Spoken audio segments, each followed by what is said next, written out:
Hello. In this episode, I'll briefly give an overview about stock options. So what's an option? It literally is to give the holder of the option holder, if you have a piece of paper called option, it gives you a right, like an option. It's not an obligation to buy or sell given quantity of asset, typically a stock or some commodity like oil or gold, before a given date at prices agreed upon today.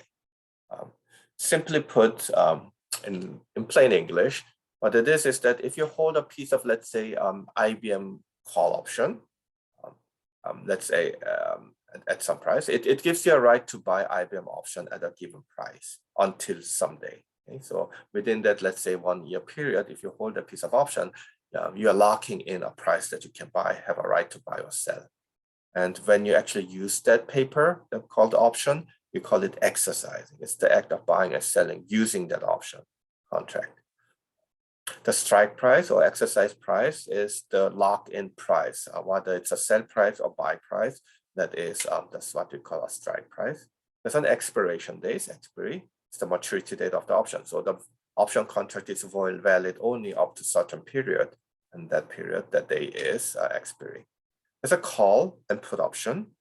The call option is a right to buy. So if you hold an IBM call option, $100 strike price, what that means is that for 1 year, let's say it's expiry, but it means that within 1 year, you can buy IBM stock at $100 if you bring that piece of paper to the person who sold you that contract.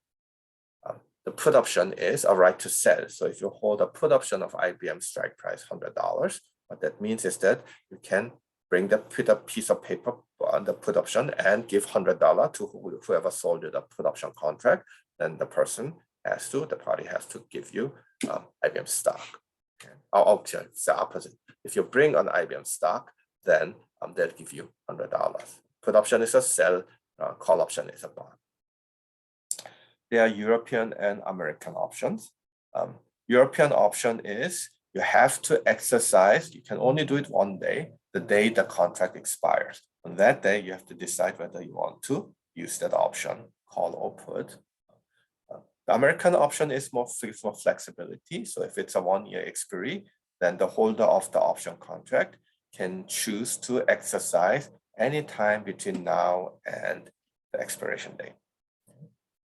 There's some terminologies about this option, how well it's doing. When the option contract as of today, if I were to exercise it, gives me a profit, we call it in the money. If it's making a loss, so you're better not using it, it's called out of the money. And if it's exactly breaking even, it's called at the money. Okay. So let's look at a picture of how the contract looks like. For example, here is, let's say, an IBM stock option of exercise $50. Okay. And we typically plot it against the time of expiration date. Okay. So the expiration date, let's say, the market is exactly $50 and you have an option that its exercise price is $50. Then you bring if it's a call option, if you bring $50, you can buy an IBM stock. Would you do this? Probably not. You break even, isn't it? Why do that? But how about if the market is $80, okay? And you have a piece of option, call option, that strike price has $50. Well, then it's a great thing. Bring that call option to whoever sold you that, okay, with $50, give $50. Party has to give you a stock. The stock currently sells at $80. Can make an instant profit, $30 profit here, isn't it? So in general, when the stock market currently at the maturity date is ST, then ST minus exercise price, this is the price to get the stock from the seller of the option. The difference is what you make, isn't it? If the stock market is $100 and you have a $50 strike price option, bring the $50 to whoever sold you that option and get a stock, and sell the stock immediately on the market. And for $100, you make $50 profit. It's the larger of that or zero, meaning it will not be call option value, it will not be negative. Why? Because if you lose money, You just don't use the option. Why would you make, let's say, pay $50 if the market is $20 currently trading the stock? Then why would you bring $50 to the option seller and get a stock and sell it for $20? You lose $30, isn't it? You don't do this. So below exercise price, the call option value is 0. You just don't use it. Okay? It's only when the market price is higher than the exercise price, you will use the option to get a stock and sell it on the market and make a profit. This is the option value diagram, the payoff. Put option is the opposite, isn't it?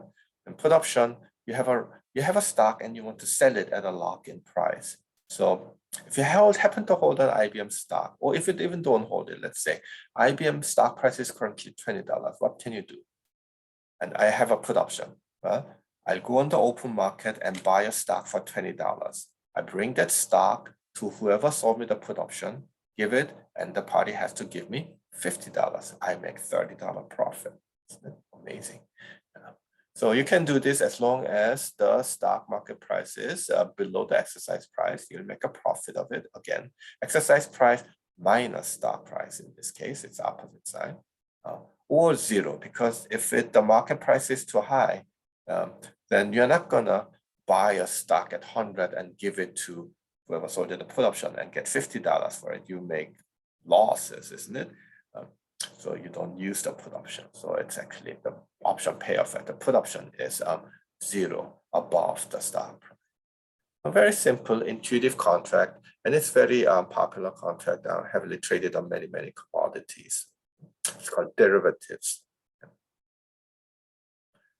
Okay, and finally, a little bit of a note. So European options, of course, you exercise on the final day. So it looks like final day payoff. The expiration date payoff looks like this. But before expiration date, can we value how valuable my call option is? Okay. And I claim that it is something like if the terminal value is like this green hockey stick bar here, that's the exercise price, and that's a terminal day stock price. Okay.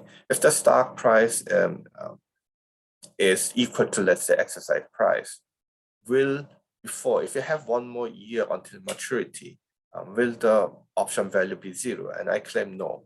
It's actually a lot higher than 0, like in this red line here. Okay, it's above the hockey stick. Why is that? Suppose that you have an option that is strike price $50 as before, so E is 50, and let's imagine any stock price. So today, let's say the stock price is exactly $50. Still, I have 1 year to go.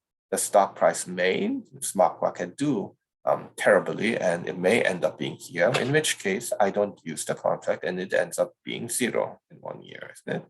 But starting today at 50, it may actually crawl up and end up being here somewhere, isn't it? And then the option value is something, isn't it? The average of 0 and something after 1 year is gone will be positive. So there is a positive value here, even when today's stock price is exactly at the strike price.